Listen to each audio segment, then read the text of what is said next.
Tere kallis, mina olen Leisi ja sa kuulad podcasti No Limits. See on saade, kus me räägime erinevate põnevate inimestega elust, suhetest, psühholoogiast, enesearengust, ettevõtlusest ja kõigest muust põnevast, mis meid igapäevaselt saadab.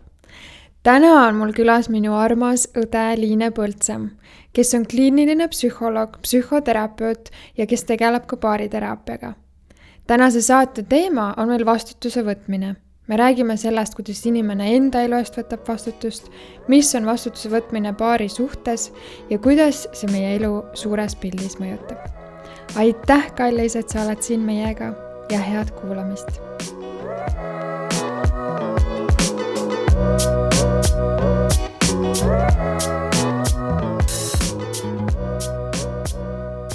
No tere tulemast, kallis õde! Tere! Nii tore, et sa siin lõpuks oled. Lõpuks tegelikult sina oled meil esimene külaline. Sinuga on mul au teha esimene saade ja see on väga teadlik valik olnud. Ja väga kihvt. Ma ju tegelikult jäingi ise mõtlema, et huvitav, miks sa nii valisid? Mis sul see reasoning või see põhjendus seal taga oli? Ja kus sa jõudsid oma mõttega? Mina vist jõudsin sinna, et ma arvan, et meil on siin koos kahekesi väga turvaline olla. Sellepärast, et sina mulle kindlasti oled üks kõige lähedasemaid inimesi üldse ja mulle meeldiks see mõte, et mina sulle ka. Ja, nii on. Ja siis ma mõtlesin, et ehk sellepärast. See on see ilmselt, mida mulle meeldib mõelda. Ja, sul on täiesti õigus. Nii on. Jah. Täna räägiks natuke sinust, et mina tean sind hästi, sest sa oled minu õde ja kuulajate jaoks, kes veel ei tea, et tegelikult me oleme ka väga väikse vanuse vahega, kõigest 11 kuud, et väga lähedalt kasvanud. Aga räägi natuke enda taustast, et kes sa oled, mis sa täna teed? No see on nii naljakas, et sa küsid, et kes sa oled, eks, et ma saan aru sellest, et me siin peamiselt täna räägime ikkagi minu professionaalsest elust. Huvitav oleks kuulata ka nagu nii-öelda väljaspool karjääri, et kelleks sa ise täna ennast pead tegelikult. Just, sest et esimene mõte tegelikult, mis mul peast läbi käis, kui sa mu käest küsisid, et kes sa oled, siis ma täna nii tugevalt tegelikult identifitseerin ennast ema rolliga, et mul on ju kodus aasta ja 7-kuune tütrekene. Ja kuidagi ka nagu vist täitsa loogiliselt on nii, et praegu on tema kogu mu maailm või suures osas mu maailm, et mu rõõmud ja mu kurvastused ja mu nali ja naer ja pisarad on ikkagi suures osas seotud temaga, et täna, kui sa küsid, et kes sa oled, siis ma nii suuresti tunnen, et ma olen ema ja tahtmata üldse kuidagi luua mingisugust perfektset pilti, et on ju häid ja on halbu päevi, aga ma tõesti armastan seda rolli. Ma tõesti armastan seda rolli ja ma arvan, et minu puhul oli see õige valik, et ma tegin seda pigem hiljem kui varem, pigem siis 30-ndates. Ja siis lisaks sellele olen ma kaaslane oma elukaaslasele, kellega me koos kasvatame veel tema varasematest suhtest 2 last, ehk siis lapsed on suur osa minu elust ja kui nüüd professionaalsest elust rääkida, millest ma olen siis nüüd natuke rohkem kui aasta 7 kuud eemal olnud, siis ma olen kliiniline psühholoog ja psühhoterapeut. Mis see siis tähendab, inimesed nii sageli mu käest küsivad, et kes on siis kliiniline psühholoog, et ma teen sellise kiire võib-olla tutvustuse, et sõna see kliiniline võib-olla kõige lihtsamalt seletatult siis tähendabki seda, et me töötame kas haiglas või kliinikus, ühesõnaga siis sellises kas erakliinikus, meditsiinilises asutuses, kus siis tegeletakse enamasti psüühikahäiretega, haigustega, inimeste diagnoosimisega, diagnostiliste intervjuude läbiviimisega ja siis sageli kliinilised psühholoogid on ka mõne teraapia väljaõppega, ehk siis teevad siis erinevaid teraapiaid psüühikahäirete raviks. Aga mitte ainult see psühhoterapeudi pool, et kuna see on ka siuke, kuidas ma ütlen, informatiivne, mis me siin täna teeme, siis ma ütlen, et tegelikult nii-öelda kutsekoja mõttes, kes seda kutset välja annab, Eestis psühhoterapeut ametlikult saab olla ainult kliiniline psühholoog.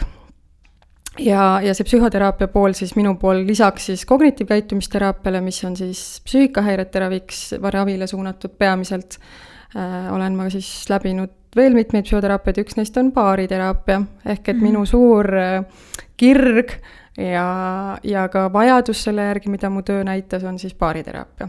Ehk et minu igapäevatöö ongi siis psüühikahäiretega töö ja baariteraapia võtmes siis sellise baariprobleemidega tegelemine.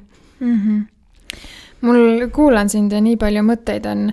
Ühe asjana tahtsin kohe öelda, et tegelikult ei ole see põhjus ainult selles, et sa oled mulle äärmiselt kallis ja väga lähedane inimene, et ma valisin sind siia saatesse üldse tulema ja esimeseks, aga sa oled lihtsalt nii võrratult ja äärmiselt intelligentne ja tark.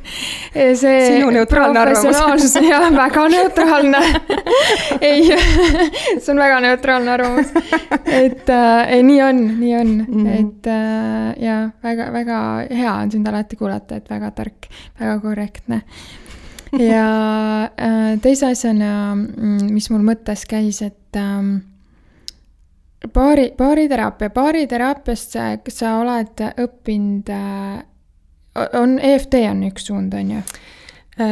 Jälle ma proovin rääkida kuidagi nii, et sa ise oled selles maailmas siin sees, siis tunduvad kõik need nimed nii ära leierdatud ja käiatud, aga et ma proovin siis kuidagi lihtsamalt rääkida või kuidagi, et oleks aru saada, mis ma räägin. Et see minu tee ongi see, et ma olen ju tegelikult õppinud välja individuaalterapeudiks ehk et siis nende psüühikahäirete raviks ja täna siis üks kõige efektiivsemaid meetodeid on siis kognitiivkäitumisteraapia. Mida elu hakkas näitama, et kui inimesed hakkasid oma psüühikahäiretega käima, et väga sageli nad hakkasid ikkagi rääkima lisaks sellele, et võib-olla oli, ma ei tea, kurbuse tunnet, lootusetust, raskusi tööelus ja nii edasi, hakkasid üles tulema sellised nagu paari probleemid, et et kodus on ikka naisega sedaviisi ja mehega naaviisi ja siis ma nägin, et kuidagi ei saa ilma nende paari probleemideta seda kogu tervikpilti inimeses ikkagi sageli seda puslet niimoodi tervelt kokku.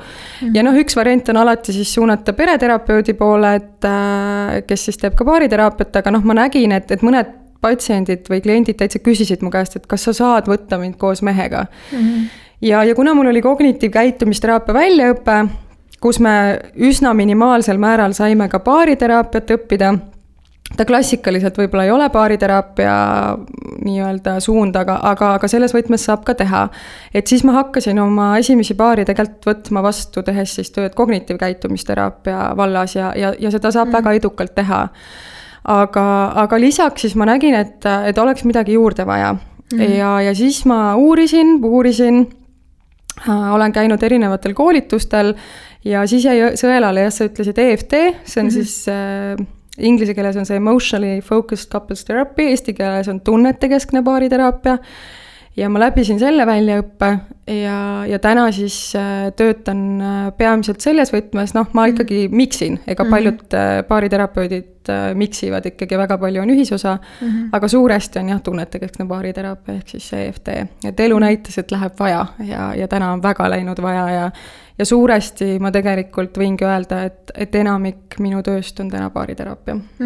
Et sa vist kuidagi üks hetk, mulle tundus ka, et tegid selle nii-öelda ülemineku, et pigem rohkem nagu baariteraapiat ja natuke vähem siis individuaalteraapiat. Jah, aga ma arvan, et seal oli ka natuke see, et kuna see oli mu õpingutega seotud, mul oli vaja praktiseerida, ma tahtsin praktiseerida, et ma oma tulevikku näen, et ta on kusagil nii 50-50, et on individuaalteraapiat ja on baariteraapiat mõlemat.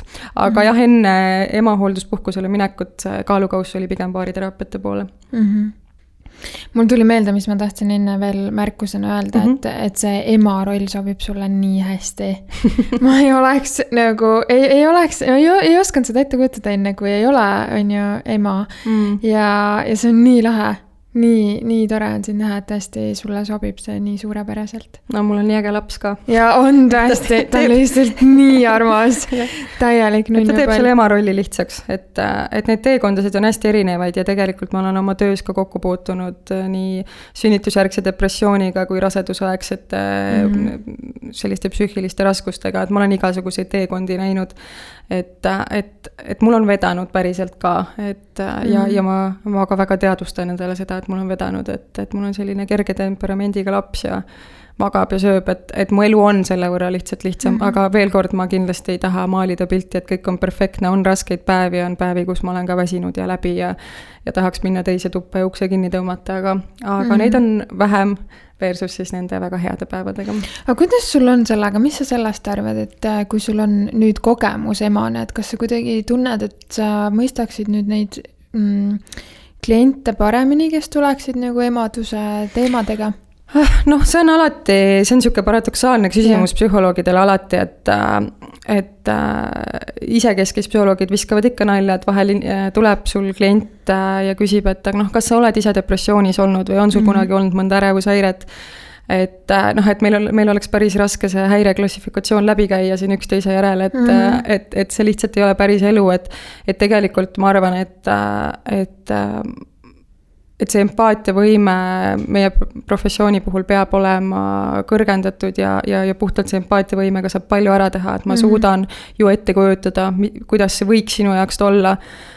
Samas seda öeldes alati on mingisugune lisaaspekt juures, kui sa koged seda omal nahal. Et see lihtsalt on nii, et ma ei tea, kas see on parem või halvem, aga ta on mõnevõrra ikkagi teistmoodi, et seda nii-öelda emaks olemise kogemust, jah, saba ja sarvedega, ma arvan, sa ikkagi saad tunda siis, kui sa selles rollis oled, aga ma arvan, nii on ükskõik, mis teise asjaga ka elus. Et üks asi on mõelda sellele, et ma lähen lõbustusparki ja kuidas seal oleks mingisuguse pealaspidi atraktsiooni peal olla, teine asi on päriselt seal istuda ja ollagi pealaspidi, et see tunne ise, ma arvan, on ütleme jah, teistmoodi kui võib-olla lihtsalt selle peale mõtlemine või isegi empatiseerumine. Aga seda öeldes ma ei arva, et see peab olema alati hädavajalik. Et selleks, et teist inimest mõista, ma arvan, sa ei pea alati kõik olema läbi kogenud, aga see annab mingi lisaaspekti. No nagu sa tegelikult ütlesid, et ei ole õiget ega valet, et selles mõttes võib-olla vahepeal, kui sa oled ise mingit asja läbi kogenud, siis vastupidi, oled kuidagi liiga enda kogemuses kinni ja ei suuda seda võtta üldse nii neutraalselt, et Ja, sest ma tean ka, on juhtumeid ka terapeutidel olnud, kes on mõned näiteks mingil eluperioodil läbi põlenud ja võib-olla kogenud ise mingisuguseid depressiivseid sümptomeid või mida iganes ärevushäire sümptomeid ja nad mõnda aega ei soovi seda liiki klientidega tööd teha, et lihtsalt on valus ja raske või mõnel muul põhjusel, et võib sedapidi ka olla. Samas on ju täiesti oma erialaga kogemusnõustaja, kes täpselt selle teadmisega lähebki inimestele appi, et tal on oma kogemus on ju, ja tegelikult nad on väga nõutud tegijad inimeste poolt, et inimestele vahel on väga oluline, et see, kes nende vastas istub, oleks seda sama kogenud. Ehk et jah, nii, oma ilmselt tugevused ja sellised küsitavad aspektid on no eks inimene peab leidma selle, mis talle sobib, just. Et võib-olla ühel ajahetkel elus sobib üks ja teisel ajahetkel tahad katsetada midagi muud, et ikkagi nii-öelda klient on tellija. Just. Ja. Aga tulles nüüd tänase teema juurde, et täna me tegelikult oleme siin, et rääkida vastutuse võtmisest. Ja alustaks siis sellest, et vastutuse võtmine eelkõige, siis mis on ju kõige olulisem, algab ise endast, enda elu üle ja siis ka enda suhetes. Et sa oled nii palju nüüd siis individuaalteraapiat teinud ja ka nagu paariteraapiat, et mis mingeid tarkusterasid sul on selle kohta jagada, et kuidas inimene võiks siis eelkõige iseendast alustades, mis on mingid nagu valdkonnad, kus võtta vastutust, kuidas seda teha? Oi, siin oli praegu nii palju küsimusi ja ma võib-olla siis hakkaks kuskilt otsast minema, et mis sellised mõtted mulle pähe tulid, et jah, sa ütlesid, et see vastutuse võtmise teema on selline teema, mida sa tahaksid käsitleda. Ja siis ma mõtlesin oma praktika peale, ma mõtlesin oma isikliku elu peale, ma mõtlesin oma klientide ja patsientide peale. Ja ütleme võib-olla siis selline ja noh, tegelikult kui ka vaadata seda kirjandust kogu selle asja taga, siis ma võib-olla tooks natukene sellised rollid sisse seoses vastutuse võtmisega, nagu millest kindlasti kõik on palju kuulnud ja see ei tule üllatusena, aga et kui me räägime vastutuse võtmisest, mis me ei saa mööda tavaliselt siis nii-öelda ohvri rollist. Et ohvri rollis me räägime siis sellistest inimestest, kellel on väga erinevatel põhjustel raske võtta oma elus vastutust. Et sa rääkisid nüüd, et kas oma elu üle või suhetes, et üldiselt see kipub olema selline universaalne, et kui sul on raske võtta oma elus vastutust, siis ilmselt on see raske ka paari suhtes, on ju, või siis vahel on just nii, et kui eluvaldkondas muidu suudad, aga midagi paari suhtes juhtub, et seal on võib-olla raskem võtta, et võib-olla isegi kipub nagu niipidi olema. Ja seal on erinevad põhjused, ma jõuan sinna võib-olla hiljem. Aga võt see ohvri roll on siis selline roll, kus siis inimesele tundub, et see, mis temaga juhtub, on kuidagi kas teistest inimestest või keskkonnast või mingitest asjaoludest lähtuv. Eks, et kui me räägime siin paari suhtest, et kui on tüli, siis kui ta ei oleks teinud seda, siis ma ei oleks nii reageerinud, ma ei oleks ta peale vihaseks saanud, kui ta ei oleks mind rünnanud. Ma ei oleks ära läinud, kui ta ei oleks mu peale häält hakanud tõstma. Ma ei oleks seda teist ja kolmandat. Ehk et see vastutus on nii-öelda alati kellelgi teisel või siis ongi tõesti, et ma ei saa trenni minna, sest ma ei tea, täna oli lihtsalt nii halb ilm, et siuke ilm lihtsalt ei kutsu trenni minema, mul on nii palju parem olla siin diivani peal või kõik sellised asjad, et ja miks inimesed seal ohvri rollis on hästi erinevatel põhjustel, on ju, et seal võib olla mugav olla, seal võib olla hea olla, seal võib olla tuttav olla. Et ja siis esimene samm üldse tegelikult sinnapoole, et me saame hakata rääkima üldse vastutuse võtmisest, on ju teadvustamine. Nagu iga asjaga siin elus tegelikult, eks, et me ei saa ju seda muutust teha enne, kui me esiteks ei teadvusta, et on üldse probleem või on üldse jama. Ehk et kui inimesele ka see ohvri roll sobib või talle on, ega vahel on ka okei olla seal ohvri rollis. Kes see jaksab kogu aeg hommikust õhtuni, eks võtta seda vastutust aegalt on okei.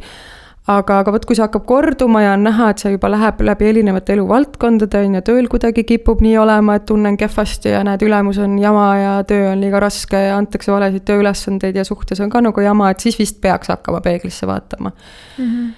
Nii et esimene samm on teadvustada. Et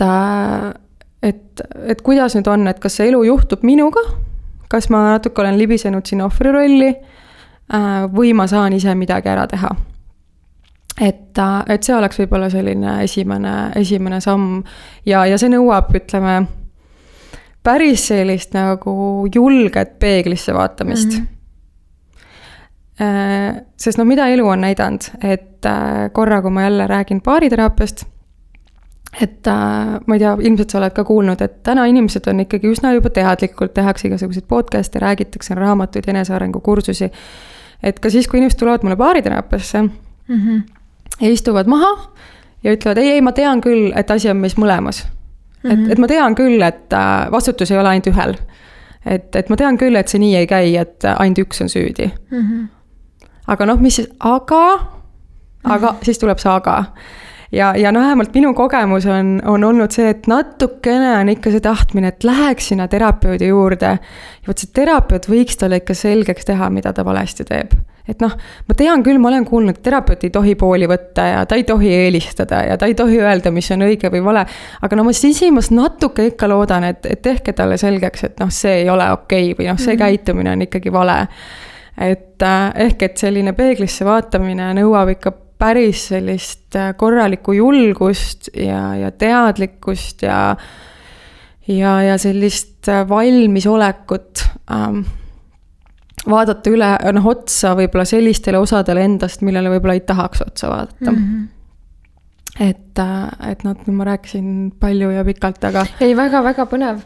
väga põnev. Ma isiklikult võin väga samastuda selle ohvri rolliga. Väga raske tunnistada, üliraske on läbi elu olnud ausalt öelda. Mina olen ikkagi juba pea 10 aastat endaga tööd teinud ja otsinud iseennast ja enesearenguga tegelenud. Ja ütleme nii, et see on ikkagi mingi asi, mis jõudis suhteliselt hilja minuni, aga väga palju elus võtnud seda ohvri rolli ja nii mitteteadlikult. Täiesti nagu, nii pime koht lihtsalt, üliraske ise ka aru saada, et jälle oled selles ohvri rollis. Vaat täpselt, et ma arvangi, et kus täna ongi see, et veel kord, ma nagu hästi nõustun sinuga selle koha pealt,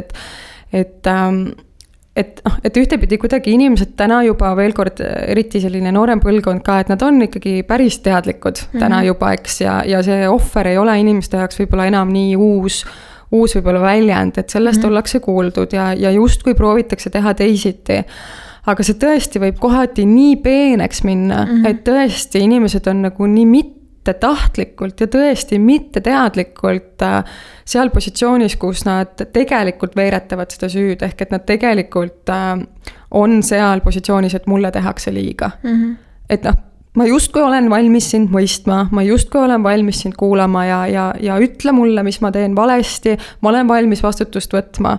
Ja näiteks, kui siis partner hakkab sõnastama, et tegelikult siis see esimene reaktsioon on ikkagi kaitse või kuidagi seal muidugi see on jälle keerulisem dünaamika, et kuidas partner sõnastab ja kui see partner sõnastab rünnakuna, eks sa siis nagu tahadki ennast natuke kaitsta.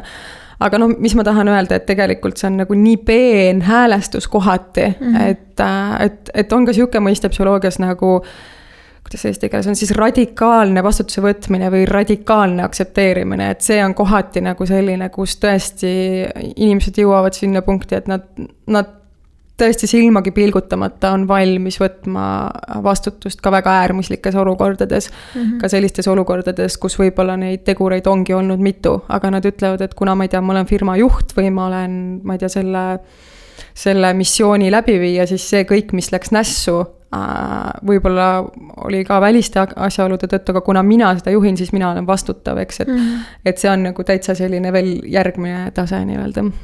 No mina ütleks seda nagu enda elukogemusest, et tegelikult sellest hetkest peale, kui sa hakkad enda elu üle kontrolli võtma ja ma ütleks isegi nagu täielikult on ju, kuigi ma arvan, et seda ei ole olemas, kindlasti mul on ka veel pimedaid kohti ja mingid olukordi we never know, aga elu muutub paremaks. Elu muutub paremaks, sest tegelikult sa saad selle kogemuse, et sa ise oled enda elu looja, sa ise teed neid otsuseid selles mõttes, et see vastutus võtmine võib olla ka selles mõttes, et miks see minu jaoks ka on olnud keeruline koht, et tegelikult inimesed teised võivadki sulle öelda halvasti. Inimene võibki öelda halvasti ja siis on nii raske näha, et mis mõttes mina ohver olen, et kuidas sa aru ei saa praegu, et tema ütleski, tema käituski ju valesti. Aga küsimus on selles, et kas sa lased sellel juhtuda, kui kaua sa sellel lased juhtuda, et mingil hetkel sa pead tegema nagu otsuse ja saama aru, et see on tegelikult sinu elu. Just, et nüüd sa tõid teise hästi olulise punkti siia sisse, et tegelikult see vastutuse võtmine, et üks asi, mis me rääkisime, esimene samm on siis see teadvustamine. Et ma üldse päris ausalt vaatan endale otsa, ütlen praegu, et kas ma nüüd olen lõpuni läbi mõelnud enda jaoks, et kas päriselt on asi ilmas teises inimeses, ma ei tea, veel mingites selles, et mul on külmkapp liiga palju head sööki täis on ja et ära too koju neid kommes, ma söön neid ka vähem, eks, et kas esimene samm, et ma vaatan ausalt otsa, eks, ja ma saan siis kontrolli võtta oma valikute üle, aga see kontroll käib ka sedapidi, et võib-olla olen ma olnud kohati nagu ülevastutav. Ehk et üks asi on see, et ma võin olla seal ohvri rollis, eks. Aga siis on ka selline roll, kus räägitakse vastutuse võtmises, kes on see päästja või abistaja või aitaja või rescuer on inglise keeles, mida räägitakse ka sellise vastutuse võtmise kolmnurgas sellest rollist. Ja võt tema on nagu see, et tema näeb oma väärtust läbi selle, et ma olen kuidagi inimestele kasulik, ma olen vajalik ja siis on see, et ma ju nii palju annan endast ja ma ju võib-olla lasengi endale halvasti öelda, aga ma ikka mõistan sind, sest ma olen hästi mõistav ja ma tahaks aidata ja ma tahaks olemas olla. Ja ta tegelikult ei võta vastutust oma vajaduste sõnastamise eest. Ehk et see on natuke see teine äärmus, eks ju, et ongi, et noh, tegelikult seesmiselt on mingi ootus, et mind väärtustatakse läbi selle, et ma olen nii mõistev, ma olen nii olemas, ma olen valmis mitte olema seal ohvri rollis, ma olen valmis võib-olla võtma isegi ülemääraselt vastutusteks, aga see läheb juba teise äärmusesse, kus ma tegelikult ei võta vastutust oma vajaduste sõnastamise eest, kus ma võib-olla ei võta vastutust selle eest, et ma ütlen, et siit läheb piir, et kui sa ikkagi oled mulle juba 5 korda halvasti öelnud, et siis ei tule see koht, kus ma ütlen, et noh, okei, ma pööran teise külje, sest ma tahan olla nii hea ja mõistev, vaid ma vaatan peeglisse, ütlen, nüüd on see koht, kus minu vajadused on väga peitu jäänud, minu tahtmised on peitu jäänud, minu tunded on peitu jäänud ja mina pean võtma vastutuse selle eest, et sõnastada, et see ei ole okei. Aga noh, vot siin jälle võib olla nende erinevate vajaduste konflikt, et kui minu vajadus on olla päästja, et võib-olla mul on hirm selle ees võtta see vastutus, et ma pean oma vajadusi nüüd sõnastama, sest siis ma ehk ei saa olla, ma ei saa tunda ennast kasulikuna, võib-olla mind jäetakse maha, võib-olla mind vallandatakse, eks, et see on ka kohati keeruline, aga nii ohvri rolli puhul kui ka selle päästja rolli puhul, kui me räägime vastutuse võtmisest, siis ühtepidi sa saad kontrolli oma elu üle, nagu sa ütlesid, see on päris hea tunne, et sa ei ole seal ohvri rollis, et mitte elu ei juhtu minuga, vaid ma ise teen neid valikuid ja teine on jälle see, et ma ei pea kogu aeg olema kellegi teenistuses, vaid jällegi ma saan ise nagu juhtida, ei ole nii palju teistest inimestest selles mõttes sõltuv, et mu eneseväärtus ei pea tulema ainult läbi selle, et kuidas ma kellelegi mõjun või kuidas ma teda aidata saan. Ja see on nii huvitav, et sa selle nii-öelda teooriapildi välja tõid, et ega mina ju seda teooriat nii täpselt ei tea. Ohvri roll, jah, muidugi sellest ma olen kuulnud ja nii-öelda päästjast oleme ka rääkinud, aga minu jaoks oli see päästja ja ohvri roll kuidagi üks ja sama. Et see päästja on tegelikult justkui nii-öelda üle vastutav või selle spektrini nagu teises otsas on suhteliselt, minu jaoks oli praegu uus info. Et mulle kuidagi tundus, et see päästja on tegelikult lõppkokkuvõttes samamoodi nagu ohver. Aga ta mõnes mõttes ju ongi. Ma selles mõttes saan täitsa aru, miks sa nii võid mõelda, sest noh, ta on selles mõttes ohver, et tema vajadused jäävad ikkagi nagu peitu. Et see selline, et ma saan, mis ma tahan või ma olen kuidagi, et minu vajadused ja minu soovid juhivad mu elu. Ma ei räägi nüüd jälle kuidagi äärmuslikult, ma räägin tervelt, on ja, et nad on ikkagi kaotsi läinud, et ühel või teisel moel lihtsalt need mehhanismid, mis sealt taga siis drive'ivad või juhivad, on siis natuke teised. Kipuvad olema siis sellel, kes on seal ohvri rollis või seal, kes on siis seal päästja rollis. No huvitav mõelda, ma isegi nüüd ei teagi, kumb mina olen olnud valdavalt oma suhetes, et see päästja tundub ka väga tuttavlik. Et see ka kõnetab. See ka kõnetab, jah, aga ütleme nii, et lõppkokkuvõttes ohver anyways, et kui enda vajaduste eest ei seisa ja olnud, aga noh, täna ma õnneks olen paremas kohas, et saab öelda, et kui tööd endaga teha, siis on võimalik sellest välja tulla. Kuigi see teekond ei ole kerge. No vot jah, mina olen üldse natukene selline, kuidas ma ütlen, et ma usun sellisesse eluaegsesse arengusse ikkagi, et ma arvan, et see on teekond elu lõpuni ja sellist nagu valmis kuldmuna ei ole nagu nii, et ma arvan, et vahel, kui tundub, et ma olen nii palju ära teinud ja näinud, et siis elu jälle viskab mõne uue sellise kaika teele, millest jälle üht või teistpidi pead hakkama üle hüppama, et ma olen ka ikka suutnud ennast palju üllatada ja erinevates suhetes võivad täitsa erinevad tahud ju välja tulla ja jälle võid enda kohta midagi avastada ja et lihtsalt kuidagi ma arvan, et hästi tähtis ongi see avatus esiteks, et sa oled üldse avatud sellele peeglisse vaatamisele, noh ja siis see teadlikkus on ju, aga noh, teadlikkus saab tulla läbi elukogemuse, läbi teadmiste, läbi teiste kogemuste, aga noh, selleks, et sa saaks olla teadlik, peab olema ju avatus, et kui sa ei ole avatud info vastuvõtmisele, siis noh, ei saagi ju midagi teisiti olla. Ehk et ma olen nõus, et see on raske ja ma arvan, et see teekond on eluaegne. Ja, no see on hästi oluline, ma arvan, ja nagu aspekt selle juures, et see tõesti on teekond. Et noh, siin ei ole algust ega lõppu. No võib-olla isegi võib öelda, et algus on, sest algus ongi kuskilt see algab, et see teadvustamine inimese soov, et noh, et nüüd mul on nagu kopp ees sellest, kuidas ma olen siiamaani elanud. Üldjuhul peab toimuma nagu mingi asi, millest inimene väsib ära, et ta on nõus ja üldse hakkab siis otsima nagu lahendusi ja teisi viise. Et see algus ikkagist vist on olemas, aga siis on tõesti see protsess. Jah. kuidas sa nagu ütleksid, et mis see, me oleme siin rääkinud praegu, et see vastutuse võtmine, et on raske, kui sa oled ohvri rollis või päästja rollis, mis see nagu tervislik oleks siis või kuidas nendest rollidest siis edasi liikuda? Et ilmselt see selline kontrollküsimus endale võikski olla see, et kuidas minuga on, eks, et päeva lõpuks kuidas ma ütlen, ega tunne on ju alati subjektiivne. Tunne on alati subjektiivne ja ütleme, mina kui selline kognitiivkäitumisteraapiat viljelejale terapeut, et me küll nagu hindame alati tunnete intensiivsust, on ju, et kui sa tunned, et sa oled väga kurb, et 0, kas seda kurbust ei ole üldse või see 10, et see on nii kõike hoomav kurbus, et kuhu sa ennast paned.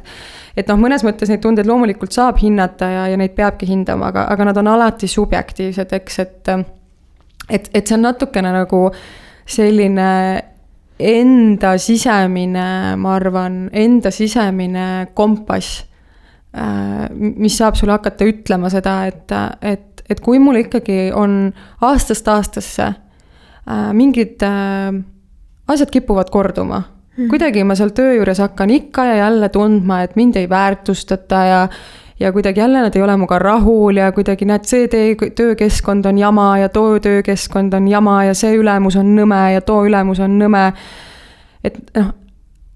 Et okei, et kas ma siis teen kogu aeg selle keskkonna osas millegipärast jamasid valikuid või saan ma ise ka midagi muuta, et ilmselt mingisugused sellised korduvad juhtumised elus võiks anda märku ja kui minu tunne selle korduvate juhtumiste juures on kehv, on ju, et siis see võiks juba hakata midagi signaliseerima, eks, et kui mingid asjad juhtuvad, et see vist võiks juba olla info, eks.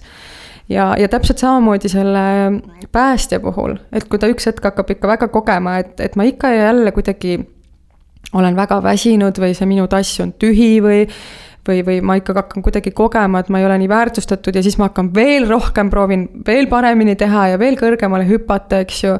Et äkki ma pean korraks selle stopi tegema ja hakkama peeglisse vaatama, et kui palju ma ikka ise võtan vastutust selle eest, et mul oleks hea olla. Ehk et kui sa küsid, mis on tervislik, et seda piiri on nagu hästi raske öelda, et eks ta päeva lõpuks sõltub meist endist, eks, et kus me parasjagu oleme. Et kui ma tunnen, et mul on anda, kui ma tunnen, et ma tahan anda ja päriselt mu väärtus seisnebki selles ja ma tunnen hästi ja mu tass on täis, jumala eest anna, eks. Aga kui sa näed, et mu enesetunne, ma ei tea, eneseväärtus, mis iganes hakkab, see tass hakkab väga tühjaks minema, siis on ilmselt see koht, kus tuleks revideerida ja see on mõnevõrra subjektiivne, eks. Alati see psühholoogi juurde minna, psühholoog saab teste teha, ta saab hinnata diagnostilised intervjuud, aga ütleme, selline esimene mõõdik ilmselt on see inimene ise ja see tema tunne ja kogemus. Et raske anda sellist konkreetset nagu mõõdikut, aga ma arvan, selline ise endaga kontakt ja ausalt peeglisse vaatamine ilmselt annab selle info. Ja sest lõppkokkuvõttes tegelikult need vastused on meil sees olemas ja kui me julgeks vaadata peeglisse, siis tegelikult selle tunde eest ära jookse. Et võid üritada, võid isegi aastaid üritada, aga lõpuks ikkagist ju jõuad sinna, et saad aru, et midagi on halvasti. Ja ma arvangi, et täpselt korduvad mustrid võib-olla võiks anda märku, et mingid asjad juhtuvad ikka ja jälle ja siis see oma enesetunne ja kuidas nii-öelda toime tulla siis, kui me räägime paarisuhetest korraks, kuidas toime tulla sellise olukorraga, kui partner on väga süüdistav? Jälle hästi suur teema ja ma võiks rääkida sellest päevi järjest, sest ma ütlen ausalt, et sellist nagu üht vastust paari probleemide puhul või dünaamika puhul ei ole. Lihtsalt see toimimine ja inimeste vaim ja nende hing on niivõrd mitmetahuline ja need põhjused, miks inimesed käituvad teatul viisil, on alati individuaalsed, alati. Sellepärast ma olen väga suur uskuja just sellesse teraapiatöösse, sest see nõuab nagu inimesele individuaalset lähenemist ja just tema lugu, et mis on selle inimese taustas, mis paneb tema paari suhtes siis kuidagi süüdistavalt või ründavalt käituma. Miks võib-olla on temal raske võtta vastutust, miks tal on võib-olla raske kuulda seda, et ta on suhtes haiget teinud, valesti teinud, eks, et sellel on, igal inimesel on see oma lugu. Et aga kui me räägime, ütleme võib-olla mõnest põhjusest, siis miks võib olla nii, et sa küsisid siis, et mida teha siis, kui on väga süüdistav partner, eks. Ja ma arvan, et see on hästi huvitav, et mis pidi sina lähenesid, et võib-olla isegi anda natuke selline ülevaade mõlemi poolt. Et üks on see ju, kes siis on seal on a receiving end ja teine on siis see, kes on see süüdistav. Sest alati, kui me räägime paariteraapiast, siis me ei saa ju kuidagi mööda sellest, et kaks inimest teevad seda dünaamikat. Et seda dünaamikat ei tee kunagi ainult üks inimene. Et kas on seal vastastikku pommitamine, vastastikku süüdistamine, mis siis tõenäoliselt seda ringi hoiab käimas, eks ju. Või siis on see dünaamika kuidagi selline süüdistav, need on need klassikalised rahetorm ja kilpkonn on sellised toredad metafoorid, mis siis kasutatakse, et see, kes on siis selline süüdistavam või ründavam või kuidagi nõudlikum pool, et ta justkui oma nende raheteradega muudkui viskab seda teist, kes on siis see kilpkonn, kes siis tahab sinna oma kilpi minna selle suure rahetormi eest, sest hirmus on ja valus on ja külm ja paha on. Aga seal on alati ikkagi dünaamika, et ega see kilpkonn ei ole kuidagi parem kui see rahetorm ja ei ole see rahetorm kuidagi parem kui see kilpkonn, et nad teevad seda koos. Et ilmselt mul pole nii palju vaja nende lumekuulidega sind visata, kui sa peitu ei lähe ja tõenäoliselt mul ei ole vaja peitu minna, kui sa nii palju mind nende lumekuulidega ei viska, on, et seda ikkagi tehakse koos. Seda dünaamikat, et minul on hästi raske vaadata seda nagu ainult ühepoolsena või et kuidagi juhtub nii, et üks süüdistab ja mis see teine nüüd tegema peab, et nad teevad seda esiteks koos ja esimene samm, mida me paariteraapias teeme, ma räägin siis nagu praegu tunnetekeskest paariteraapiast või tegelikult ma arvan, et see on üsna universaalne, et me ikkagi hakkame nagu jälgima seda, et kui tuleb näiteks siis mingi konflikti olukord, et mida siis hakkab üks inimene tegema ja mida hakkab teine inimene tegema.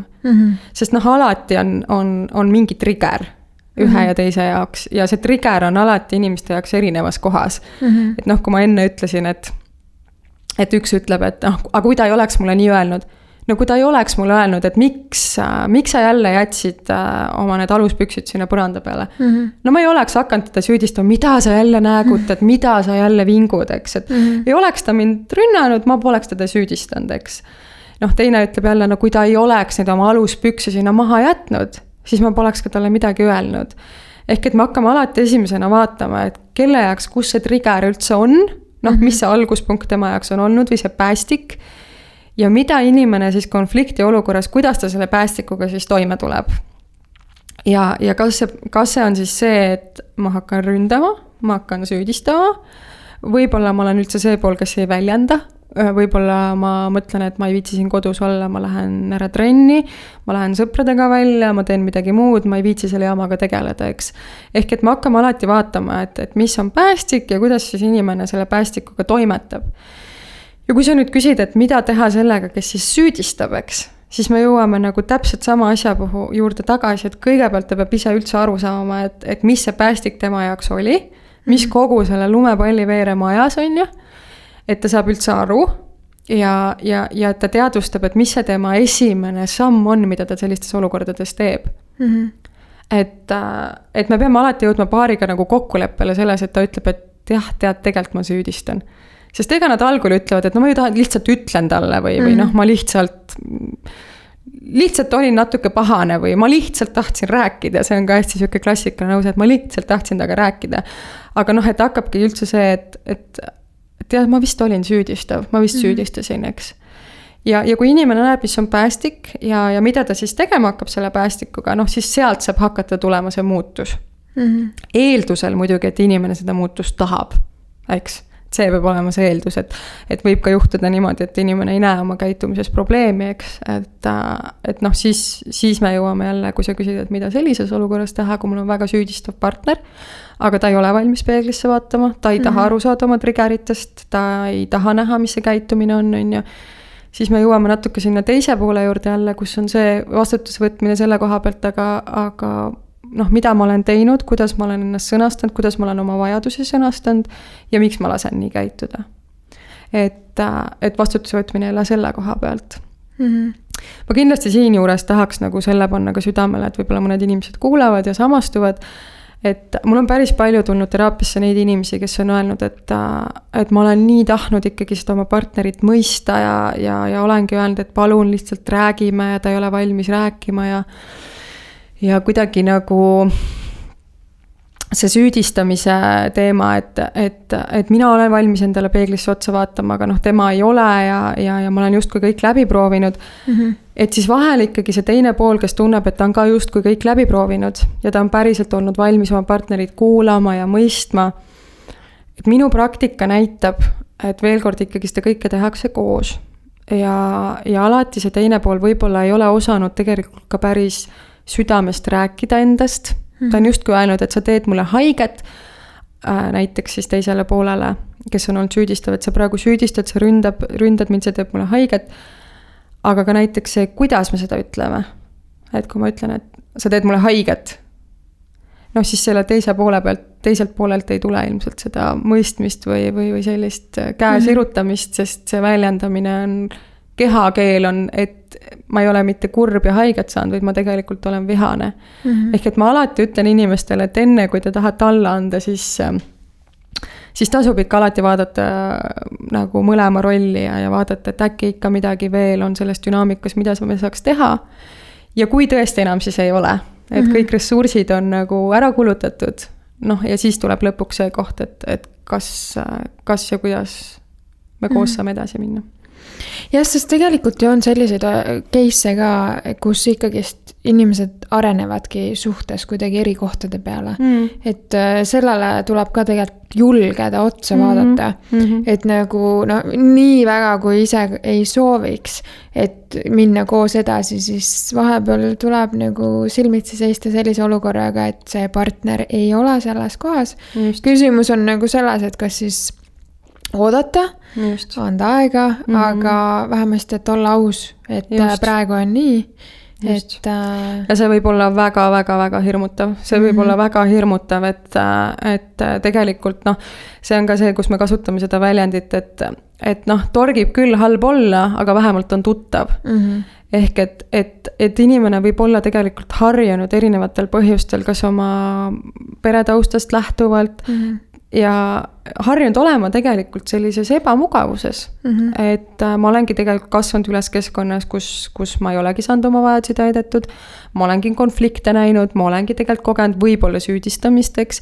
Ma kasvan suureks, ma ütlen, ei, ma ei taha nii, mina teen paremini, mina ei tee selliseid valikuid, ma valin endale parema ja tervema paarisuhte. Aga millegi pärast hakkab juhtuma niimoodi, et ma hakkan tundma päris sarnaseid tundeid, mis ma tundsin siis, kui ma olin 2, 3, 4, 5, 12, 13, 18, eks.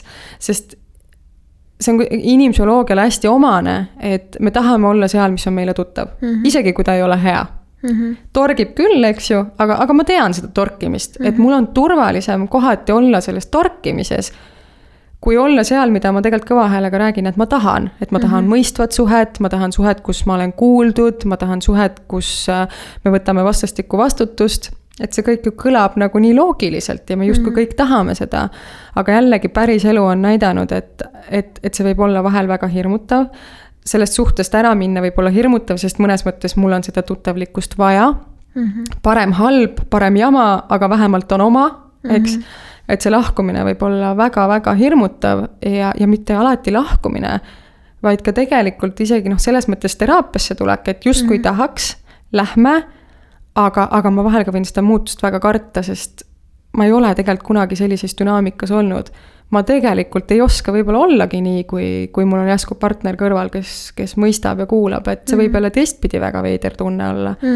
Eks, et ühesõnaga sealt mul läksid need mõtted, et sa ütlesid, et kuskilt vahel see partner ei arene sinna, et vahel on see, et tuleb sellega silmitsi seista, et ta lihtsalt ei ole valmis ja ta ei taha ja tunda see valupunkt ära. Ja öeldagi, et ma pean edasi minema ja vahel on ka see, et kui on sealt nii raske ära tulla sellest dünaamikast, siis vahel võib olla põhjus selles, et võib-olla mulle endale ka natuke sobib see ebaterve dünaamika, kuigi mõistus ütleb, et ma seda ei taha. Ja võt siin kohal on minu arust hästi huvitav see koht, me mõistusega mõtleme, on ju. Ma arvan, et võib olla isegi peaaegu enamus inimesed, et meil on nagu mingi ideaal või mingi unistus, kuidas me soovime, et meie suhe oleks. Aga tegelikult ma olen nagu enda elus ka kogenud seda, et ma võin mõelda küll seda, on ju, aga kui sa päris elus koged nüüd siis seda nagu, mis ei ole sulle nii-öelda tuttav, kui see on see nii-öelda harmooniline mõistev suhe, siis selles hetkes sul nagu kehaliselt see nagu ei ole sellega harjunud. See võib väga ebamugav olla. See võib väga ebamugav olla. Et mõistusega me ju kõik saame aru ja tahame hästi hea lihtne mõelda, et kõik tahame ja mis mõttes ei taha. Ma tahan armastust ja ma tahan, et ta kuulaks ja ma tahan, et ta mõistaks ja see on nii suur klassika, aga et ma näengi, et tulevad ka näiteks vahel teraapiasse inimesed, kes ütlevad, et alati need algused on ilusad ja see armumine on nii tore ja kõik, aga võt jama hakkab nagu siis pihta, kui päris asjaks läheb, et just siis, kui see päris pühendumine peaks tulema, et siis ikka hakkab nagu tegelikult päris hirmus, eks, ja siis hakkab see ebamugavus ja siis tahaks nagu natuke rohkem ruumi ja natuke kaugemale või kes siis tahaks natuke rohkem sulanduda, läheb teistpidi ärevus käima, eks ju, et hakkab see rahetormi kilpkonna dünaamika, eks, et ja paraku minu kabinetti pigem satuvad inimesed, kes on harjunud selle ebaturvalise dünaamikaga või sellega, kus nagu tegelikult ei ole väga, ühtepidi ei ole mugav olla, aga teistpidi vahel võib juhtuda, et inimesteni jõuab, et aga samas see on mulle tuttav. Et see ei ole alati nii, aga võib olla nii jah, et see võib olla, nagu sa ütlesid, kehas tegelikult nagu päris ebamugav, näiteks nad hakkavad teraapias, et mu partner jäigi mu kõrvale tülis, ta ei läinudki minema. Issand, seda pole juhtunud viimast 2 aastat, ta on iga tüli all minema kõndinud, nüüd jäi. Teda ega ausalt öeldes ei osanudki midagi, nii ebamugav oli, et ta oli järsku valmis kuulama mind ja ta järsku nagu jäi, et ma mõtlesin, et ma ei tea, sa kuidagi võib-olla läks ise minema, et on ka seda olnud, eks ju, et võib ka niipidi minna. Ja või siis kas või see näide, et kui tegelikult lapsepõlves ei ole olnud väga lähedust või mingit kallistamist või selliseid asju, siis see võib olla paari suhtes jube ebamugav. Mõtled küll, et tahad, on ja võib-olla isegi vingud, ütled, mis asja mu mees üldse ei kallista mind, mis sul viga on ja siis, kui sa saad selle, siis sul on nagu nii ebamugav, see on mingi ära palun tee lihtsalt. Just, täpselt. Et võib täiesti niipidi olla ja ütleme siis nagu see teine, et teine äärmus võib olla see, et mida ka sageli nagu lastega tehakse, on see, et mina näiteks siis lapsepõlves kogesin, et mul ei olnud üldse seda lähedust, meie peres ei kallistatud või meie peres näiteks üldse ei räägitud, ja siis nagu ikka me kõik mõtleme, mina teen paremini. Mina oma lastega teen paremini. Ja siis minnakse, on oht, et võib minna sinna teise äärmusesse, eks ju. Et ma ei tea, minu peres näiteks väljendati armastust, kui me räägime armastuse keeltest, siis ma näiteks üks viis armastust väljendada on näiteks läbi tegude. Ma ei tea, me tegime asju koos, on ju. Aga me kunagi ei kallistanud või näiteks me kunagi ei öelnud üksteisele, et me armastame üksteist, eks, et ei olnud füüsilist lähedust, ei olnud sõnade keelt armastuses, on ju. Ja ma nüüd oma lastega teen teistmoodi, sest ma tegelikult kogesin läbi elu, et ma tunnen sellest puudust ja siis me hakkame üle kompenseerima, eks ju. Iga päev ütlen oma lapsele, et ma armastan teda, iga päev kallistan ja need teod justkui siis võivad nagu jääda kõrvale, et vahet ei ole need teod, on ju, et ma sain neid tegusid, aga tore küll, aga ma ei väärtusta teda nii palju. Ja ma lähen sinna teise äärmusesse, kus ma siis kallistan ja musitan, aga kui on aeg midagi koos teha, siis ma näiteks on võib-olla väga läbi, ma pigem vaatan multikat, ütlen lapsele, et mine ole kallis, mine värvi seda värviraamatut, eks ju.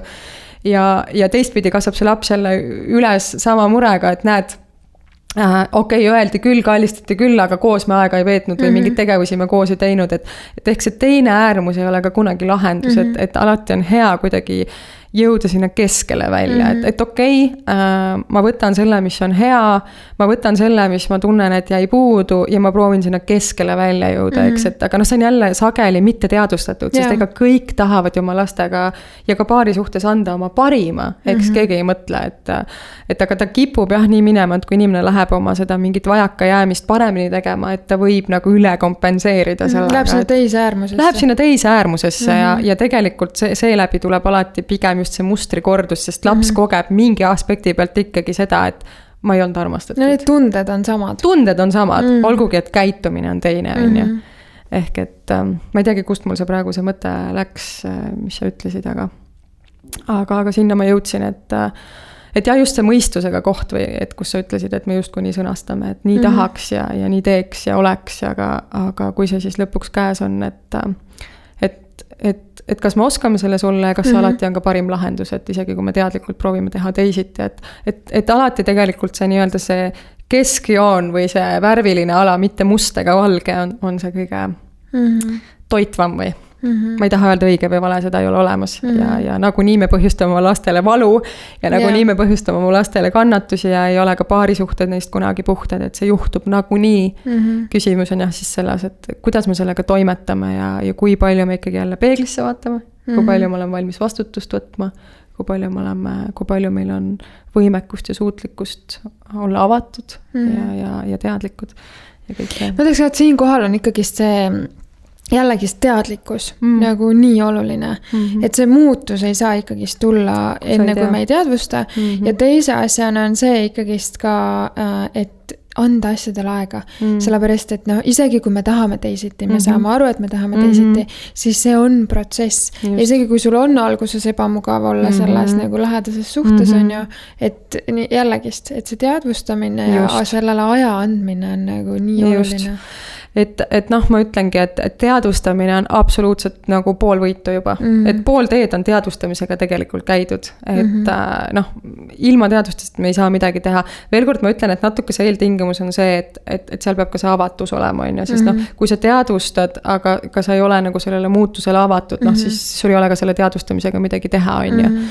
Ja veel kord, et teadvustamine ka selles mõttes on ju, et näiteks kui ma olen seal muutumisprotsessis ja see muutumine ei käi kunagi nii on ju, et on teekond, et siis kui ma selles muutuse protsessis ütlen täna, et pagan, mul on nii raske, mul on seda muutust nii raske teha, et ma saan täna aru ja ma saan aru, et ma tahaks, et ma ei tea, et mul on, ma ei tea, nii raske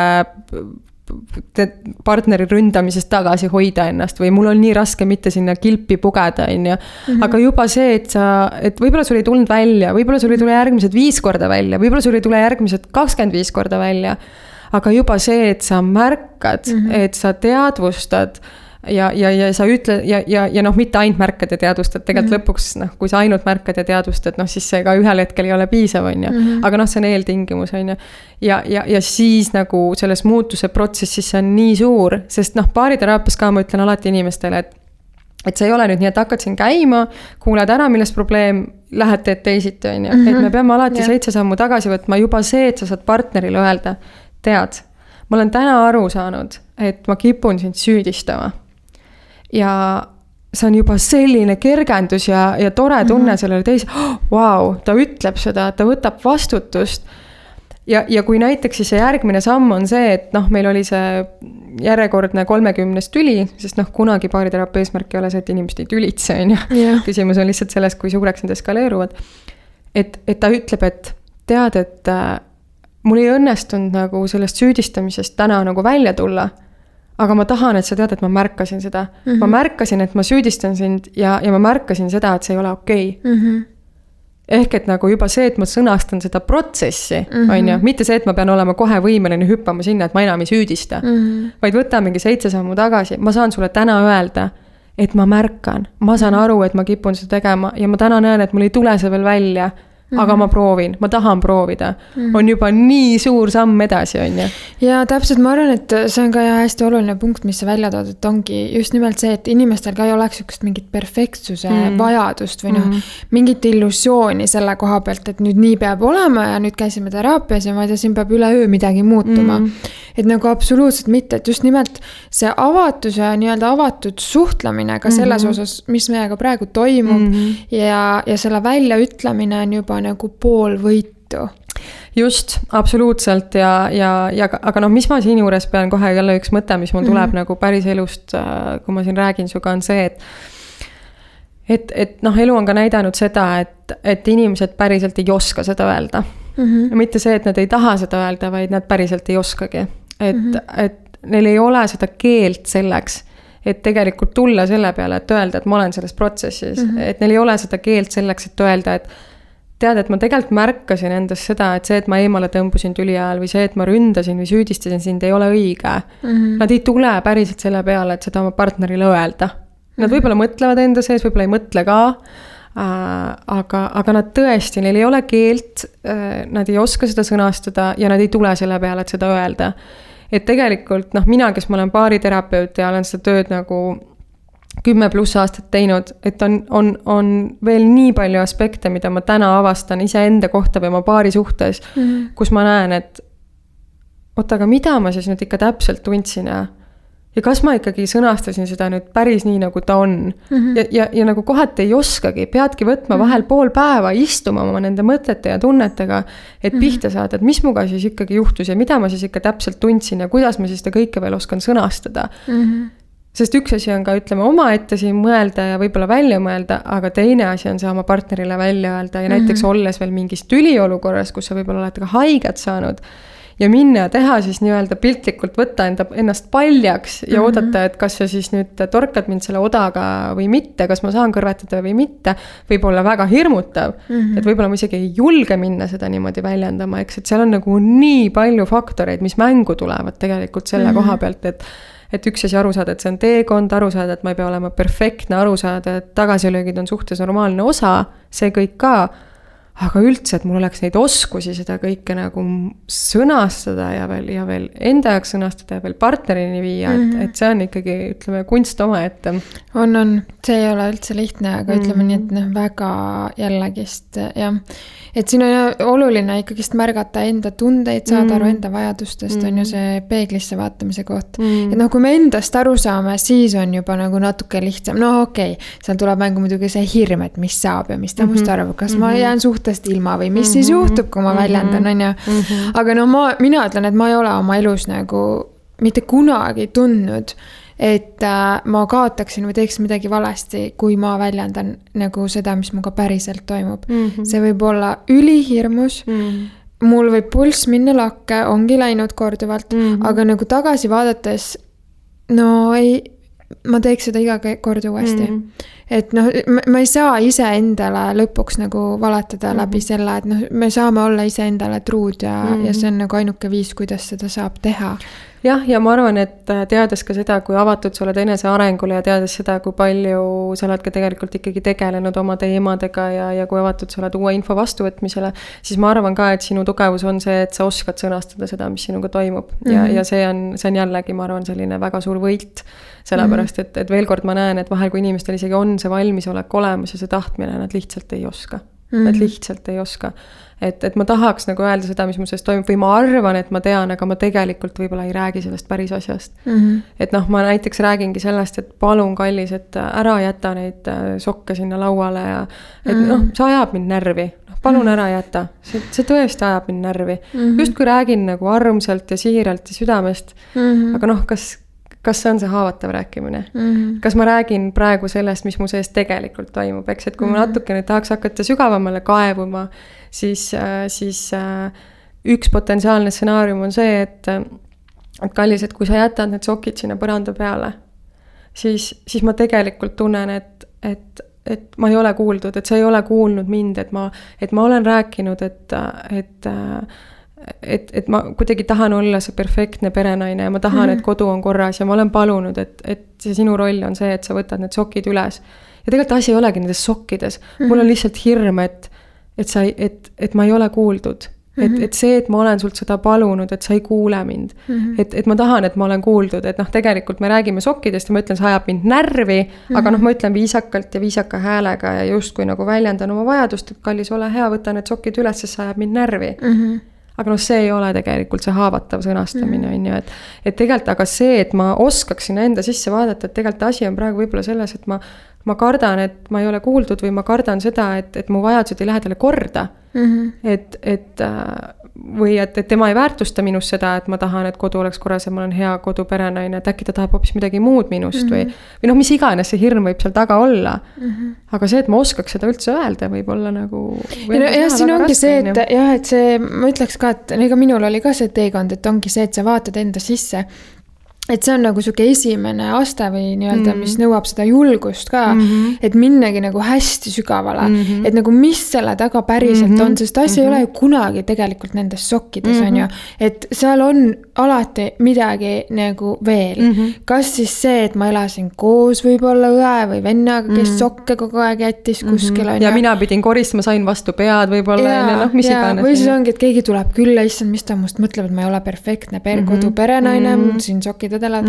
Aga no ongi just see nagu võime siis vaadata endale sügavalt sisse ja siis võib-olla seda enda partneriga jagada. Täpselt. Et iseasi muidugi, et kuidas see partner nüüd siis sellele see on veel oma ette ooper, eks ju. Aga ma olen näinud ka, et tegelikult mul on nii armas näha, et inimesed jõuavad teraapiasse, sest siis nad nagu õpivad seda keelt sinna taha panema. Et üks asi, võtta, me oleme ka kasvanud terapeudist emaga ja me oleme kuidagi päris paljust ja söögi alla, söögi peale nagu saanud nii-öelda seda oma tunnete sõnastamist ja mõistmist ja teadvustamist, eks. Et kohati nagu võib olla raske aru saada sellest, et kui keeruline tegelikult inimestel võib olla nagu aru saada oma sisemaailmast. Et mu töö on mulle seda hästi palju näidanud, et tegelikult siiralt inimesed nagu üldse mitte pahatahtlikult või mingil muul põhjusel nad lihtsalt ei oska. Neil ei ole seda keelt, neil ei ole seda harjumust üldse, et üks asi julgus otsa vaadata, võib-olla ma siis üks hetk võtan selle julguse kokku, aga siis ma ei tea, mis muga toimub, et kui ma ka teraapias küsin, et mis sa tunned, et ta ütleb, et halb tunne on, ma ütlen, aga aita mul aru saada, mis see halb tunne on, millest ta räägib, ja see võib olla nagu nii uus ja nii uudne ja nii hirmutav koht, kuhu minna tegelikult, kuhu võib-olla inimene läheb päriselt esimest korda, et see võib olla täiesti selline nagu meeletu avastamisteekond, ja vägagi, väga suur protsess. No ma ütlen isegi enda elu juurde jälle tagasi tulles, et tegelikult ma olen ka läbi elu nii tugevalt muutunud isiksusena, et tegelikult ma 20-ndates juba arvasin, et ma tean. Ma tean, ma saan enda vajadustest aru, ma tean täpselt, mis inimene ma olen, mis mul on vaja. Just kui nagu omast arust olin nagu väga kontaktis enda tunnetega. No ei olnud. Et nagu, aga ise siiralt uskusin, et olen. Selles mõttes selles arengu etapis, kus ma siis olin, siis ma nagu selles mõttes mul ei olnudki kuskile nagu sügavale minna, ma ei olnud selleks valmis, ma ei näinud seda minu reaalsusest tollel hetkel ei eksisteerinud. Et selles mõttes see, kus ma täna olen, on täiesti teine koht ja vaadates tagasi sinna 20-ndate algusesse, ei olnud oma vajadustega kontaktis, seal olid mingid hoopis muud. Ja kohati on see natuke arenguline ka, et kes varem, kes hiljem, aga ütleme ikkagi sellistele vara täiskasvanutele või teismelistena ongi tegelikult omane see selline kõrgendatud kuidagi arvamus sellest, et ma tean ja mis need vanemad ikka teavad ja nad on natuke sellised dinosaurused ja nii edasi, et arvataksegi, et ma tean seda maailma ja nii edasi ja see on täiesti arenguliselt okei. See peabki sellises arenguetapis nii olema, eks, et mõni võib-olla küsib rohkem, mõni vähem endalt, et aga siis tavaliselt, kui see küpsus tuleb ja kõik, siis hakkad natuke rohkem neid küsimärke sinna juurde panema, et ehk nagu on midagi veel, ehk ma saan rohkem endale otsa vaadata, ehk on mus neid tahke rohkem, et ma arvan nagu see aspekt ka, et lõpuks ikkagist jõuda, mul ei olnud lihtsalt seda julgust võib-olla minna niivõrd nagu tunnete maailma, et kuidagi see, millest ma lähtusin või ma olin tegelikult enda jaoks väga suure kaitserüü ehitanud, on ju, ja siis sellel hetkel tundubki, et see ongi see, mida ma vajan. Mul ongi vaja olla praegu selline tugev, kaitsta ennast maailma eest, ma olengi selline, ise endale joonistad ka ise endast pildi. Aga ilmselt mingi piirini oligi, eks? Et mingi piirini oligi, et ega see kaitse ju tuleb põhjusega, et see tulebki ju selle põhjusega, et on vaja ennast kaitsta, lihtsalt küsimus pärast on ilmselt see, et kui kõrget hinda ma selle kaitse eest maksan, ja seal müüri taga võib päris üksikuks minna, eks, et elu läheb üksikuks seal taga, et on turvaline küll, aga keegi ei saa teiselt poolt ligi ka, et koputan, aga ligi ei saa. Nii, aga me oleme siin juba tükk aega vestelnud, et ma üritan vaadata, et kas meil on midagi veel sellist, mida me võiksime kindlasti täna puudutada. Et mis sa räägiksid sellest, et mingid süksed põhivead, mida inimesed suhetes teevad, kui me ikkagist üritame jääda selle vastutuse teema juurde? No minu, ütleme, repertuaarist puudub siuke väljend nagu, mis vigu inimesed teevad. Et ma arvan, et meie töövaldkonda ei sobi see sõna. Et alati on inimeste käitumisel põhjused. mis ei tähenda seda, et inimeste käitumisel on alati õigustused, et on 2 eri asja. Et me võime inimesi mõista, aga see ei tähenda alati, et see õigustab nende käitumist. Sellest hoolimata ma ei nimeta seda veaks, et ehk mis ma tahan sama asja öelda, mida ma olen nagu täna läbivalt rääkinud, et sükest asja nagu, et tehakse seda viga või tehakse toda viga, noh, minu maailmas ja ma terapeutina ei vaata neid asju nii, et inimeste käitumisel on alati põhjus. Ja kui see nende käitumine hakkab neile ajas tekitama valu, probleeme suhetes, mida nad ise objektiivselt tajuvad või ju subjektiivselt, et see on probleem, siis ilmselt on see asi, millega tasuks toimetada. Ehk et kui see on inimese jaoks see valus koht, siis tuleb tegeleda. Kuidas ma vastaks sellele küsimusele, on see, et sellised levinud dünaamikad suhtes, kus inimesed tulevad kõige levinumad, ongi siis need, millest ma täna olen jälle jõudnud rääkida, on siis selline ründamise ja eemaldumise tsükkel. Kus siis nagu paarisuhetes, sa küsid paarisuhete kohta? Jah, paarisuhete. Et kus siis nagu üks pool kipub olema siis see klammerduvam pool või siis see rahetorm, kes hakkab lähedust küsima konflikti olukorras ja ta enda meelest justkui küsib lihtsalt lähedust ja küsib lihtsalt rääkimist ja lihtsalt ärakuulamist, aga üldiselt tegelikult tuleb partneril üle väga kriitilisena, nõudlikuna, ründavana, kuidas iganes on ju. Ja see teine pool siis, kas siis tüliolukorras läheb lukku, kõnnib ära, eemaldub emotsionaalselt või füüsiliselt, eks ju, et see on sellised kõige levinumad dünaamikad, mis siis tegelikult vastastiku partneritele teevad üsna haiget. Ja kui nad on pikalt kestnud, siis väga haiget. Üks pool tavaliselt on see, kes juba vaikselt hakkab alla andma, Eestis jõudakse selgelt liiga hilja paariteraapiasse, on ju. Et vot siis need dünaamikud on sellised, mille muutmise peale siis tasuks hakata mõtlema, on ju. Et kui siis võtta seda ründavamat poolt, et jälle see peeglisse vaatamise koht, et kas ma ikka lihtsalt räägin, kas ma räägin päriselt endast, kas ma räägin haavatavalt, mida võib olla väga raske teha, ja see teine pool võtta vastutust selle eest, et tegelikult ma jätan oma partneri ilma kontaktist, ma jätan ta ilma mõistmisest, ma küll ilmselt olen väga üle ujutatud kogu sellest, mis sealt poolt tuleb ja oma emotsioonidest, aga sellegi poolest ma jätan ta ilma kontaktist ja see teeb teisele poolele haiget, võtta selle eest vastutust, paluda kas eemaldumiseks aega, anda turvalisust, et ta tuleb kindlasti tagasi, me saame nendel teemadel rääkida, ehk et need dünaamika muutused tuleb nagu sisse viia. No ütleksin, et väga oluline ikkagist vastutuse juurde tagasi tulles, et võtta vastutust. Võtta vastutust enda osa eest suhtes ja nagu, noh, tahaks kasutada ingliskeelset sõna unapologetically. Ma ei tea, mis see nüüd eesti keeles on. See ongi see natuke see radikaalne või noh, see täpselt see vabandust, et ei ole aga, ei ole seda aga, eks ju. Sest, aga noh, ma ütlen, see on selles mõttes raske, et ega inimesed ju päriselt saavad haiget ja nad saavad haiget ja nad käituvad ju päriselt sellepärast nii, et nad on haiget saanud. See kilpkond tõmbab kilpi, sest ta on saanud haiget ja see rahetorm ründab, sest ta on saanud haiget. Ja siis võtta seda radikaalselt vastutust, et okei, ma võtan vastutust, aga ma olen just väga haiget saanud. Ma olen päriselt haiget saanud. Ja kas ma nüüd pean vastutust võtma selle eest, et mina olen haiget saanud?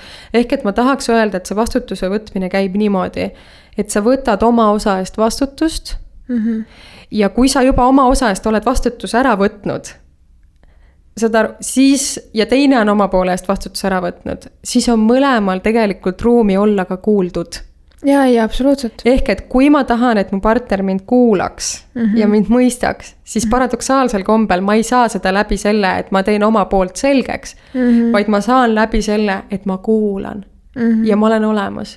Ja kui ma kuulan ja olen olemas, siis on palju tõenäolisem, et mu partner tahab kuulata ja olla olemas. Ehk et minu kuldlause, mida ma proovin oma paarisuhetes rakendada, paarisuhtes või teistes suhetes ja mida ma ka klientidele alati ütlen, see on inglise keeles kõlab natukene suupärasemalt, et on see, et ühesõnaga, kuidas see siis on, et kuulata, mitte vastata. Listen to understand, not to respond. Kuula, et mõista, kuula, et mõista, mitte et vastata. Ja päriselt mõista. Mitte see, et okei, ma kuulan su ära, aga mul on kogu aeg aga seal taustal, et noh, ma kohe olen valmis. Või siis, et ma kuulan, et tegelikult kogu aeg mõtled, siis kuulad sina mind ka. Jah, täpselt. Ja võt seda ma tõesti ei taha, et üle tuleb. Ma küll ütlesin nii, et kui sa kuulad, siis on suurem tõenäoliselt sind kuulatakse, aga ma mõtlen seda päris kuulamist. aga noh, ma ütlen jälle, see asi on keerulisem, sest hästi raske on kuulata siis, kui sa oled haiget saanud. See on hästi-hästi raske, aga see on õpitav. Ja kui mõlemad on valmis vastutust võtma. Just. Ja kui mõlemad on valmis ütlema, et okei, ma istun praegu ja ma päriselt kuulan sind. Ma jätan selle oma valu korraks kõrvale. Ja siis on see turvatunne, et me saame pärast minu valu juurde ka tulla. Et siis see on võimalik, aga noh, ma ütlen, päris elu on jälle oluliselt raskem, et seal on oma nüansid. Emotsioonid jah, sõidavad nagu ühel hetkel üle ja üle pea ja siis on raske seda teooriat ja seda nii-öelda õiget käitumist rakendada. Ja. Aga selles mõttes, et jah, ma ikkagist vägagi soovitaks sükest radikaalset vastutuse võtmist. Ja siis ära tunda seda, et kas mõlemad partnerid teevad seda või mitte, on ju, et kui sa üksinda radikaalselt vastutad, noh, sealt ilmselt tead nahka. See kaalukauss läheb lihtsalt väga sinnapoole kaldu ja see dünaamika läheb niimoodi, et väga mugav on teisel poolel. Väga mugav ja kui inimene mõtleb, et noh, näed, mina annan, aga ise, noh, mõlemad jälle on selle dünaamika tekitanud. Ehk et see teine pool ei saagi rohkem teha, kui talle ei anta vastutust selle koha pealt. Et see on ikkagi mõlema teha, see ei ole see, et mina olen see hea ja ma olen see ema Teresa seal pool, kes siis muudkui on valmis radikaalset vastutust võtma. Minu vastutus on ka see, et mu vajadused on täidetud. Minu vastutus on ka see, et ma sõnastan ja seisan selle eest, et nad on, noh, neile on vastatud ehk, et mõlemad pooled ühtepidi nagu olen olemas, kuulan ja teistpidi seisan ka selle eest, et minu vajadused on olulised. Absoluutselt. Ja nüüd nagu, jah, kuna meil on esimesed osad, siis tahaksin öelda, et minu jaoks on ju väga-väga südamasi, et see jääks lihtsalt kuulamiseks, et see ei oleks lihtsalt teooria, siis kallid kuulajad, palun pange see video korraks pausile, kui on vaja. Võib-olla teil juba on mingi märkmepaber kuskil kõrval, olete teinud endale märkmeid, aga nüüd on see koht, kus võiks teha väikse pausi, võtta mingi kirjutamispaberi ja vahendi ja ütleks omalt poolt siis sükest mingit 3-4, kuidas sul tuleb sükest konkreetset nõuannet, mis võiks inimesi aidata nüüd vastutuse võtmise temaatikaga.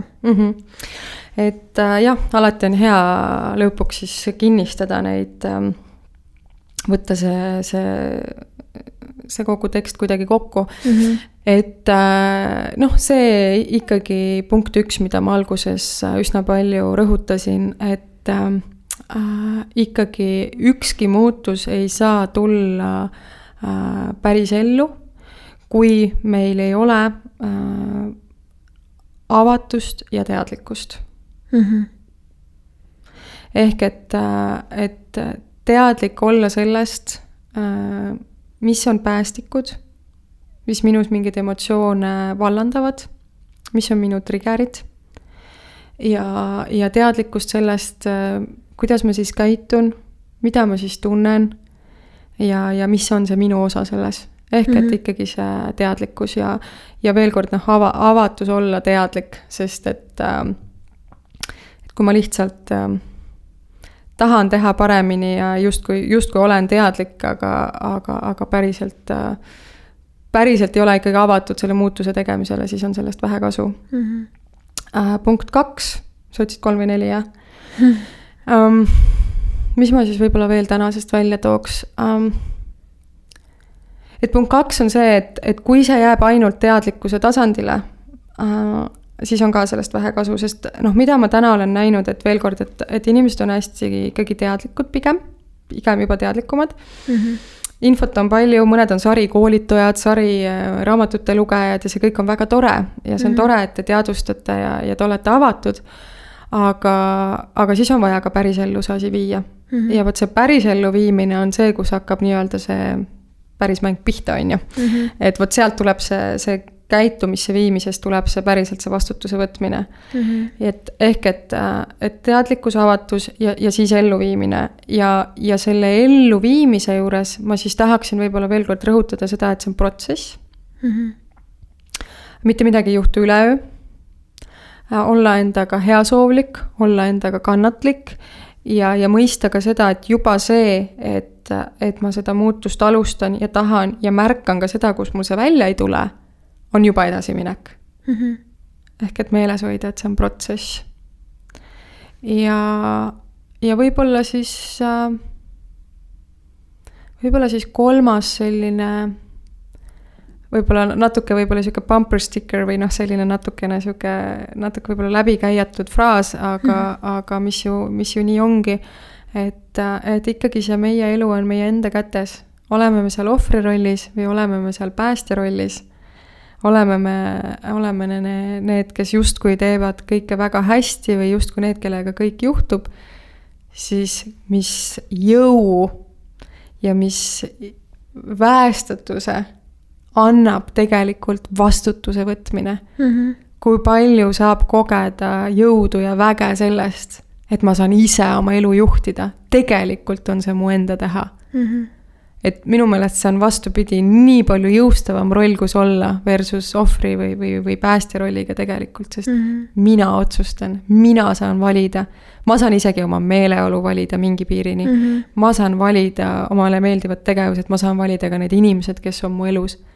Ma saan valida terve oma elu mõnes mõttes nagu tee. Loomulikult neid kaikaid ja kodaraid tuleb, aga et see on päris võimas, mida vastutuse võtmine tegelikult ära saab teha. No suurepärane. Aitäh sulle. Aitäh sulle. Väga meeldiv oli sinuga vestelda ja sain ise ka targemaks jälle. Iga kord, kui räägime, kuigi juba 34 aastat rääkinud. Peaaegu. No jumal tänatud. Ja vastastikku. Ja ma arvan, et see on nii kihvt, et sa seda teed ja seda on kindlasti väga vaja ja näha, et inimesed on tegelikult nagu janunevad selle info järgi ja tahavad, et ma arvan, et see on väga õige asi õigel ajal õiges kohas.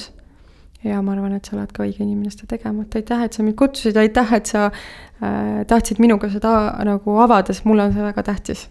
Et see on minu arust hästi räägib midagi meist ja räägib midagi armastusest ja räägib midagi õelikkusest ja et see on väga südantsoojendav, et aitäh sulle.